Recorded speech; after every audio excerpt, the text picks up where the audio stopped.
morning and welcome to the countryside. We are experiencing some cooler weather today. That's all right. I think it's down to -10 this morning, -9, something like that. Everything's froze. But then tomorrow we're going to be +10.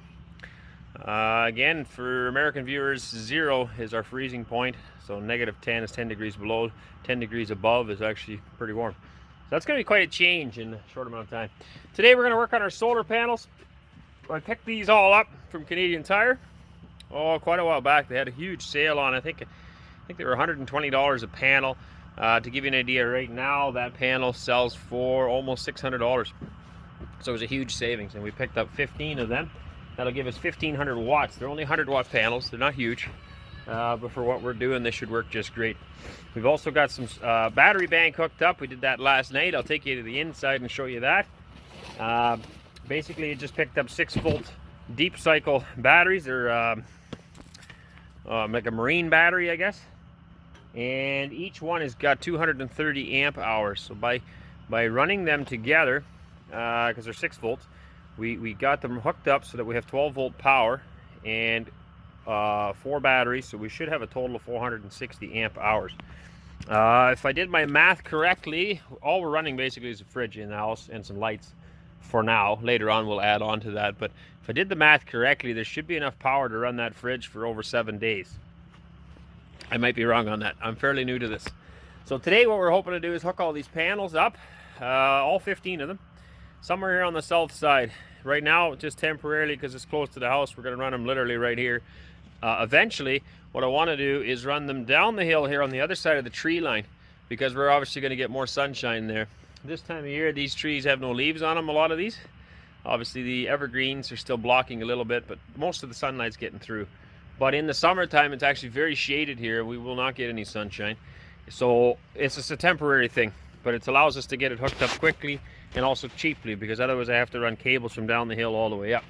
So we're going to run everything right here on this wall someplace, hook them all up together, feed that wire inside, and hopefully get our batteries charging. That we can actually run that fridge constantly. We had it running for a while yesterday, but didn't want to leave it running all night just in case my math was wrong. I don't want to deplete the batteries. But yeah, so far, dollar figure wise, well, we guess we'll get into that a little bit more later, but we're not talking a whole lot of money here yet, and there should be enough here to run the basics off grid.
All right, all the panels are mounted, or all the ones for now anyway. I got no more room on this chunk of wall, so that's it here. And then we will mount the other panels underneath the kitchen windows over there whenever I get around to it. But we will move them over eventually. For now, Wes and I are going to focus on hooking this up. It is an odd number of panels though. I was hoping to get 12 here. I could only fit 11 in there. So I like to do 4 in a circuit together, just the way the charge controller works out. It can't take any more than that. So there'll be 2 4s and 1 3. Hopefully that doesn't cause a problem. I don't think it will. We're going to go ahead and hook them all together now. I got them off the ground enough that snowfall shouldn't bother it, and anything that lands on it should slide off. This is the south side of our house, so we should get lots of exposure this year. And like I mentioned before, we will be moving that in the spring or whenever we'd like to move it down the hill. We're also planning on building a porch here eventually, and then these of course would not work because they're on the porch. But for now, that'll be great. And so we're going to work on hooking them all up, the wiring. And then I got to run the wiring up the side of the house here. The Waylon was stacking firewood here. He's just going to move a little bit of it so we can get room here to get this wire through here and up and into there. Those set of windows right there is where the office is, and the battery bank is just below the windows. We're going to build a, what do you want to call it, a bench inside there. And the batteries and the inverter and all that stuff will be inside that bench, contained and safe. And so we've just got to get from these panels to there with some thicker wire, and we'll put all the charge controllers under here. Hopefully we'll have her running here tonight yet. Not a lot of sunshine. It's dipping down over here already. And it's been pretty cloudy and awfully cold. The sun was out in full force for a while and it was nice. Took the coats off, but right now it's very, very cold again. Okay, so on the back of each panel, they're already wired like this, coming off with a plug. Okay, the nice thing about this, and we've been running 4 of these panels already all summer long for our camp trailer, keeping those batteries full. The nice thing about this plug, there is a hub that we bought. You can hook up to 8 of these batteries together into the hub, and then there's 1 wire coming off the hub to the charge controller. This is a charge controller that comes with this panel. Each panel has 1, but the charge controller is actually good for 4 panels. Now these are not super high end or very expensive. From what I understand, these are more outdated old technology. The newer ones are MPPT chargers. This is a PWM charger, and therefore you don't get as much juice. To give you an idea, the MPPTs, you can get about 20% more power out of your system than you can with this guy. But for what we're doing right now, this came with it. I don't have to spend any more money. We're going to hook it up like this. And then down the road, if we need more, rather than buying more batteries or buying more panels, we could then switch to MPPT and gain a little bit more power that way as well. This came with it though. The hubs we're not going to use. Each hub costs about 50-60 bucks. I think I bought them on sale as well. And I'm actually going to just bring them back because I don't really need them. What I'm going to do is strip these plugs off. We'll cut them off. And then, actually I thought there was an adapter that came with it. There is. I might not have to cut it off. I might just hook this up. But in any case, hook the ends up of all the 4 panels together. And I want to get a waterproof box. For now, we'll probably just marret them together just to get the system running. But then I'd like to put it all in a waterproof box with waterproof connectors like this, so that it's just more long-term friendly. And then feed it into the charge controllers. So we're going to have 4 systems running here. Total 4 panels, 4 sets of 4 panels, I guess, and 4 charge controllers, all feeding 1 battery bank. From what I understand, that should work. And again, I'm not an expert, and we have not tried that yet. So we'll see as this video progresses here whether or not it's going to work, but it's supposed to. So that should give us, I can't remember now if I have 15 panels. I think it's 15 panels. It might be 16. I think I was going to buy a 16th panel, so I'll have to recount those anyway, but it would be either 1500 or 1600 watts going into the batteries, and then that'll hopefully keep her all charged up. Alright, we're back again. It's morning time.